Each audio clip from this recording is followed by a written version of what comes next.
ոչ մեկը եւ ոչ մի անձնավորություն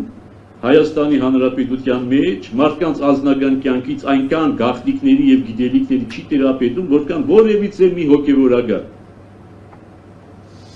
Չի կարող որևիցե մեկը հոգեվորականի չափ գաղտնիքների տիրապետել։ Ուրիշների կյանքի վերաբերող, ոչ թե սեփական, ուրիշների կյանքի վերաբերող։ Բայց ոչ մի հոգեվորական դա չի օգտագործում իբրև շանտաժի միջոց։